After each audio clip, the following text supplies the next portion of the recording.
Hoy quiero hablar de una de las frases que seguramente alguna vez habremos dicho, habremos escuchado y obviamente si le hemos dicho, le hemos usado seguramente más de una vez y es: Dios no te entiendo, Dios no te entiendo, no sé por qué haces esto, no sé por qué me pasa esto a mí. Y un montón de cosas que suceden en nuestra vida, o tal vez no directamente en nuestra vida, sino en personas cercanas a nosotros que no entendemos, nos parecen a veces injusto, nos parece que por qué Dios lo permite, si hemos visto que Dios tiene el poder para sanar, para restaurar, para hacer milagros, ¿por qué no lo hace en este momento que yo lo necesito, que mi familia lo necesita? Y muchas veces llegamos a esa pregunta de: Dios no te entiendo, Dios no te entiendo, no sé por qué haces lo que haces.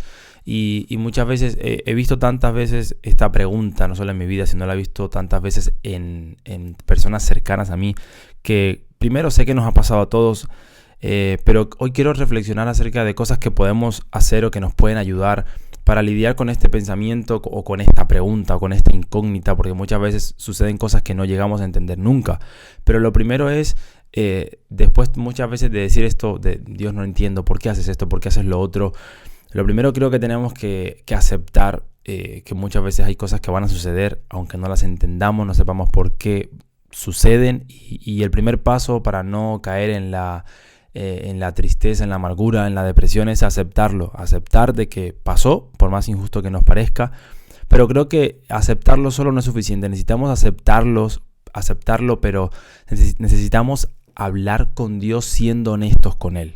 Necesitamos aprender a hacer esto, porque creo que muchos nos quedamos en aceptarlo, pero aceptarlo lo aceptamos como una resignación, como: no estoy de acuerdo contigo, Dios, está siendo injusto, esto está siendo muy duro, muy difícil, tú estás siendo malo conmigo, tú no estás siendo bueno con los míos, con la gente a mi alrededor que está sufriendo, ¿por qué permites esto? Y como que nos quedamos en esa aceptación, un poco como que resignación, pero de enfado, ¿no?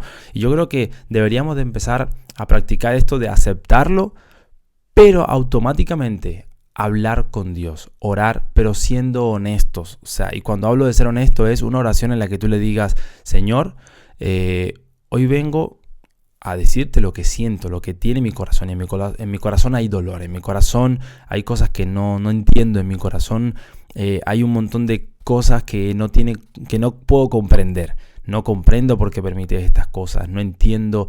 Y incluso siendo honesto, llegándole a decir a Dios: estoy enojado contigo, Dios, no entiendo por qué hiciste esto.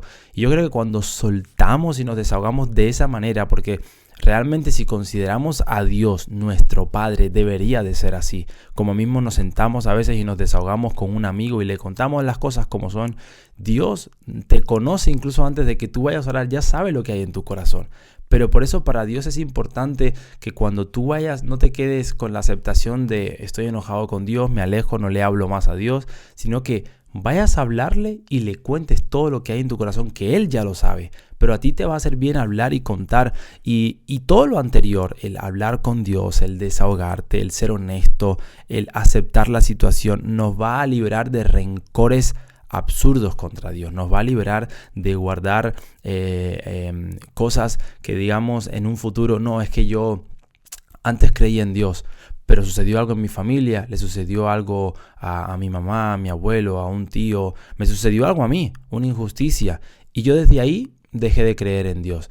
Esos rencores absurdos que nos alejan de la persona que más nos ama en este mundo.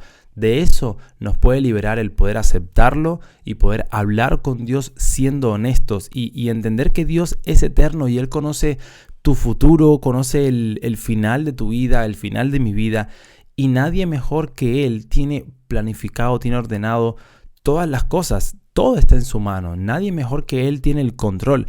La cosa es si creemos realmente que Dios nos ama. La cosa es si creemos realmente que su amor nos protege. Creo que es la pregunta que deberíamos replantearnos cuando vivimos una situación en la que decimos: Dios, no te entiendo, esto me parece injusto.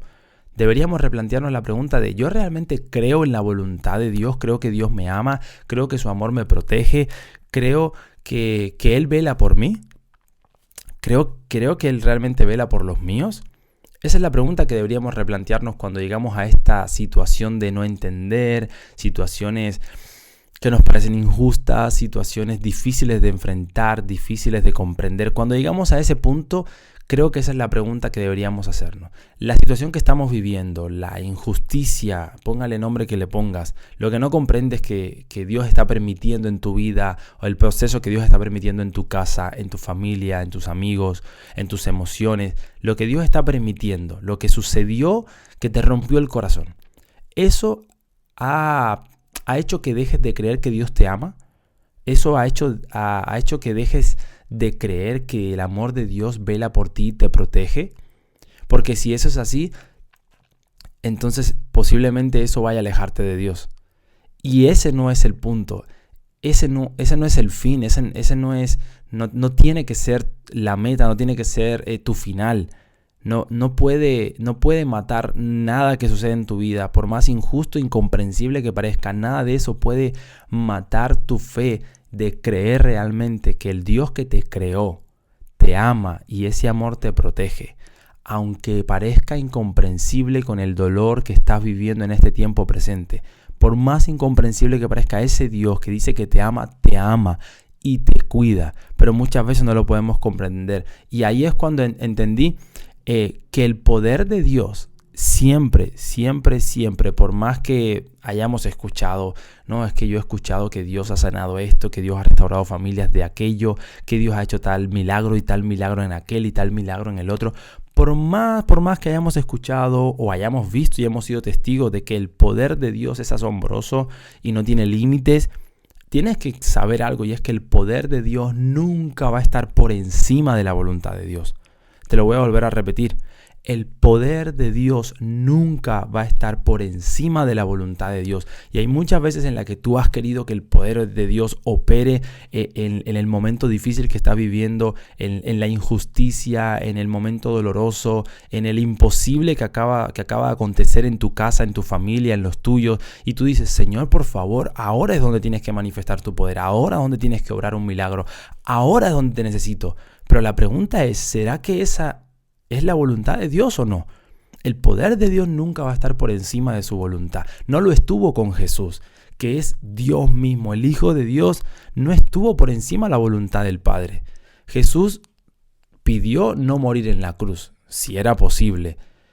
¿Tenía el Padre el poder para hacerlo? Sí. ¿Tenía Jesús el poder para hacerlo? También. Pero no era la voluntad. Y hay muchas cosas que suceden en nuestra vida que, por más incomprensible que nos parezca, Dios tiene el poder para solucionarlo, pero no es su voluntad. Y eso tal vez es muy difícil de entender, muchas veces es difícil de comprender. En nuestra cabeza finita, pequeñita, muchas veces no va a encajar y tal vez duremos años o tal vez vayamos a morir sin muchas veces entenderlo. Pero su poder jamás se va a sobreponer a su voluntad, que es la que dice la Biblia, que es buena, agradable y perfecta. Eso perfecto es su voluntad. Y siempre que no entiendas algo que Dios hace o que Dios permite, tú tienes dos opciones.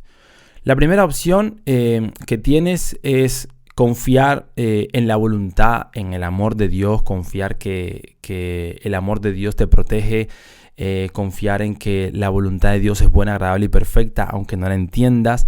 O tienes la opción de enojarte con Dios, de alejarte de Dios, de despreciar a Dios, de enfadarte, creyendo que tú sabes más que Dios y que Dios se equivocó y que Dios tomó malas decisiones y que Dios es un incompetente. O sea, pensar todo eso de la persona que te creó, del Dios eterno, tienes dos opciones. Creer eso de Dios, que Dios se equivocó, que Dios no sabe hacer las cosas, que Dios se quedó dormido, que Dios no te ama. O sea, creer todo eso de la persona que te ha creado a ti, que es eterno. O sea, me parece un poco prepotente creernos más sabios que Dios cuando en nuestra mente, nuestro cuerpo se puede medir con una pequeña cinta, podemos medirlo. A Dios no lo podemos medir porque es eterno.